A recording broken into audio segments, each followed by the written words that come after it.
Barusan aku dapat cerita dari rekan kerjaku kalau dia itu baru selesai periksa dari dokter. Lalu kutanya, kenapa? Kata dia terkena tekanan darah tinggi. Oh, terus yang dirasain apa tuh? Ya pusing-pusing, leher kenceng, gitulah dan sebagainya. Lalu dia dikasih obat sama dokternya dan dianjurkan untuk atur pola istirahat dan pola makan. Sebagai gambaran ya, ini temanku tuh punya berat badan hampir 100 kilo. Ya mungkin di angka 98 lah. Dan gejala tekanan darah tinggi yang dialami itu sangat berhubungan dengan kelebihan berat badan atau yang disebut dengan obesitas. Sebelum dia merasakan pusing dan harus ke dokter, aku sempat berdiskusi dengan dia mengenai obesitas. Pada waktu itu statement dia adalah, gendut gak apa-apa, yang penting sehat. Aku ulangi ya, gendut gak apa-apa, yang penting sehat. Dan ternyata waktu telah menjawab, obesitas itu perlu waspada, bukan gak apa-apa. Kali ini aku mau ngebahas bagaimana caraku untuk menghindari obesitas dengan cara diet sebagai gaya hidup.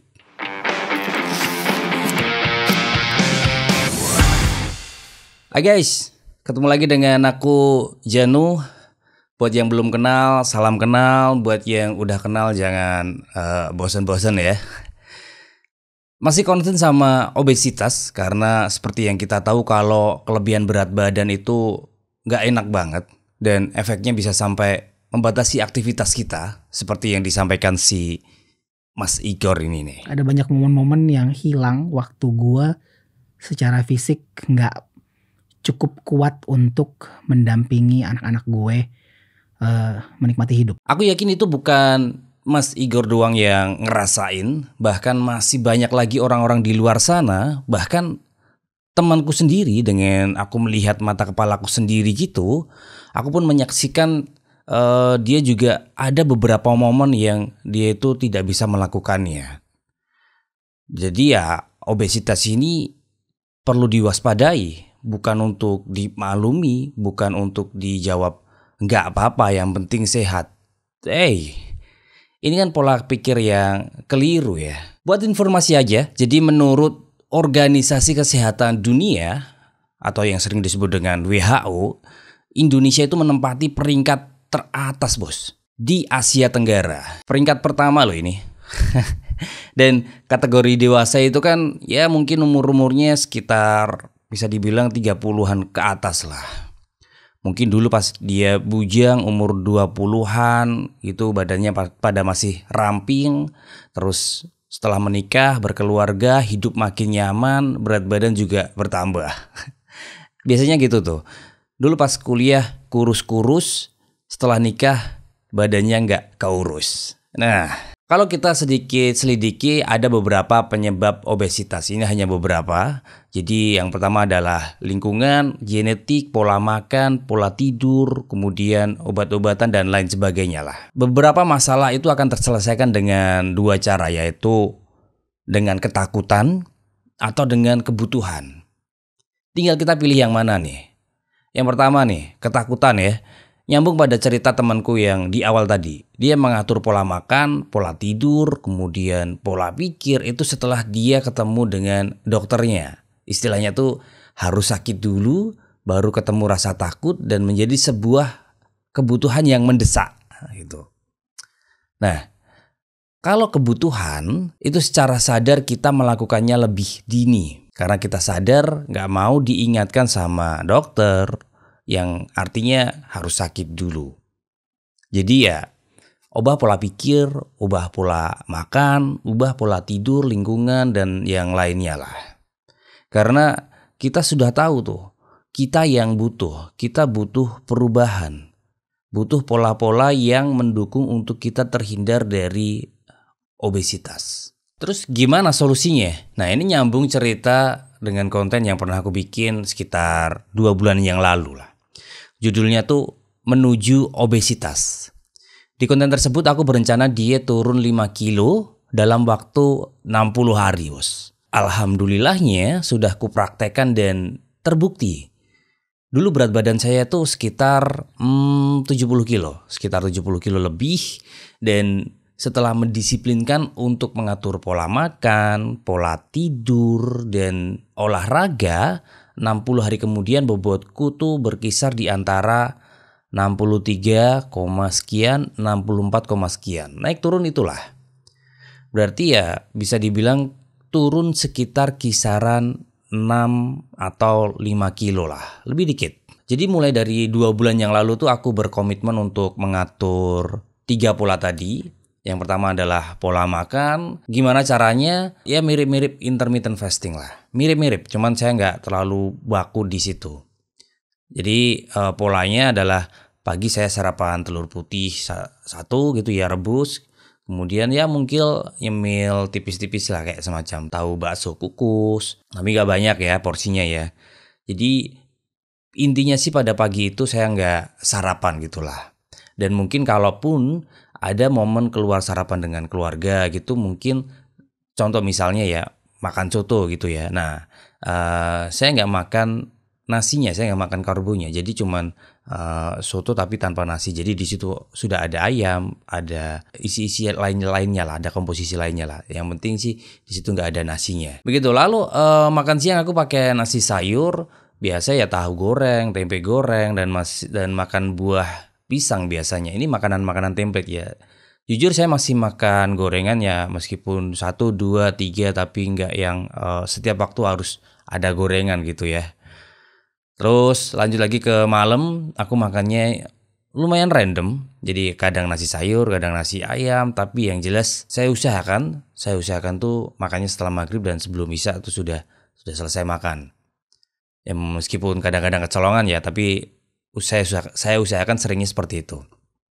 Lalu pola tidur, aku selalu berusaha untuk tidur sebelum jam 9. Ya meskipun terkadang kalau ada pekerjaan sampai larut malam, terus mungkin ada tamu atau mungkin harus diskusi sampai larut malam, tapi kan hanya terjadi sesekali doang gitu. Kalau seringnya sih regulerannya gitu ya, sebelum jam 9 lalu sudah tidur lah. Nanti sekitar jam 2, jam 3 gitu aku bangun untuk memulai kegiatan, memulai pekerjaan yang mungkin bisa dikerjakan pada jam-jam itu. Nah, ini adalah yang paling penting, olahraga. Ini nggak bisa ditolak nih, olahraga ya. Seringkali kita disibukkan oleh sebuah rutinitas hingga mengesampingkan olahraga. Nah padahal olahraga ini harusnya sudah menjadi sebuah kebutuhan yang wajib untuk kita hidup gitu. Seringkali kita disibukkan dengan kesibukan yang nggak tahu apa, tetapi intinya sih kita mengelak untuk berolahraga gitu. Ya saya tahu, saya juga punya kesibukan pekerjaan, keluarga dan lain sebagainya lah. Tapi pada hari itu saya usahakan minimal 30-40 itu saya berolahraga lah. Nah karena waktu yang sangat terbatas, kemudian kesibukan juga sangat padat, jadi olahraga sepeda di luar ruangan itu memang untuk akhir-akhir ini sangat terbatas waktunya. Jadi saya ada solusi olahraga sepeda di rumah menggunakan trainer Magen T110. Alat ini sangat menjaga saya banget. Karena kalau kita mau menurunkan berat badan itu atau menjaganya lah, itu butuh konsistensi, butuh repetisi gitulah. Nah kalau ada pertanyaan gimana caranya konsistensi itu tetap terjaga, ya buatlah kegiatan-kegiatan itu sederhana, auto, mudah, nggak kompleks. Supaya kita memulai kegiatan itu nggak merasa terbebani ya. Terutama untuk sepedaan di rumah gitu. Atau mungkin olahraga pada umumnya lah. Seperti halnya pada saat aku sepedaan indoor menggunakan Magen T110 ini ya. Memang aku buat sesederhana mungkin.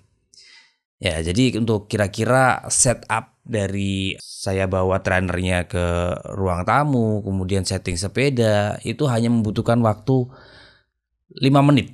Dari mulai setting Magen, buka laptop, setting kipas, itu hanya 5 menit doang. Dan jangan lupa kita taruh di tempat yang terkena matahari. Lalu ketika memilih aplikasi, jangan memilih template yang susah. Aku selalu pilih pola-pola latihan yang Gak sampai 1 jam, Bos. Ya mungkin hanya sekitar 40 menitan lah. Di aplikasi tersebut kan kita bisa pilih tuh. Dan catatan yang penting untuk menurunkan berat badan itu kita hanya perlu main heart rate itu di zona 2. Supaya lebih optimal, karena di zona 1 itu kan pemanasan, zona 3, 4, dan 5 itu kan buat pembentukan otot, kemudian buat latihan atlet, untuk performa atau untuk kompetisi gitu-gitu ya. Nah, kalau untuk hanya mencari kebugaran, kemudian menurunkan berat badan atau menjaga berat badan itu cukup di zona 2. Dan ketika kita sudah selesai, juga nggak terlalu capek gitu.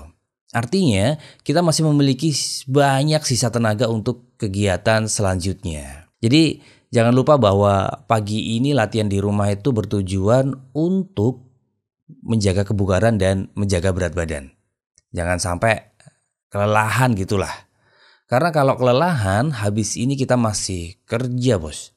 Takutnya olahraga pagi ini malah mengganggu kegiatan 1 hari ini. Nah itu jangan sampai tuh. Karena kan ini kegiatan kita usahakan bisa rutin minimal tuh seminggu 3 kali lah. Minimal seminggu 3 kali. Kalau bisa seminggu 5 kali itu sangat bagus. Kembali lagi ke Magen tadi ya. Jadi kita setupnya cuma 5 menit. Kemudian olahraga itu sekitar 40 menitan. Kemudian packingnya, ngerilisnya itu juga butuh waktu cuma 5 menit doang. Jangan lama-lama. Ingat, waktu kita terbatas. Kemarin ada yang nanya di kolom komentar di tayangan sebelumnya itu, ini Magen seri berapa sih? Kok di marketplace belum ada? Ya memang ini masih pre-order ya kalau untuk di Indonesia. Mungkin teman-teman bisa stalking dulu di marketplace atau mungkin di websitenya Magen atau mungkin di Instagramnya Magen Indonesia.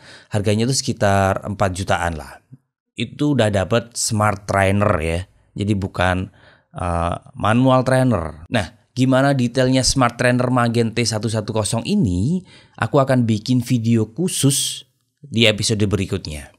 Oke, itu adalah pola-pola yang sudah aku jalani 2 bulan ini. Jadi sekarang bobotku turun dari 70 menjadi 63, 64 gitulah. Dan setelah aku cek di BMI, itu berada di area normal. Jadi saya sempat datang ke sebuah acara gitu ya. Di situ ada fasilitas untuk checking BMI dan alhamdulillah setelah dicek kemudian dianalisa hasilnya adalah normal. Oke, dari konten ini aku gak bermaksud untuk membuli atau ngebenci orang-orang yang berlebihan berat badan, karena aku juga pernah di posisi itu gitu. Makanya dari sinilah aku peduli melalui konten ini merupakan caraku untuk menyampaikan rasa kepedulianku kepada kita yang pernah atau sedang berkelebihan berat badan.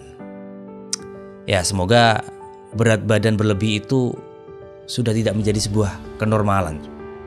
Dan yang paling penting, pola pikir gak apa-apa, yang penting sehat itu akan semakin memudar di kehidupan kita. Oke, sampai sini dulu. Terima kasih buat yang sudah menonton. Sampai ketemu lagi di episode selanjutnya. Wassalamualaikum.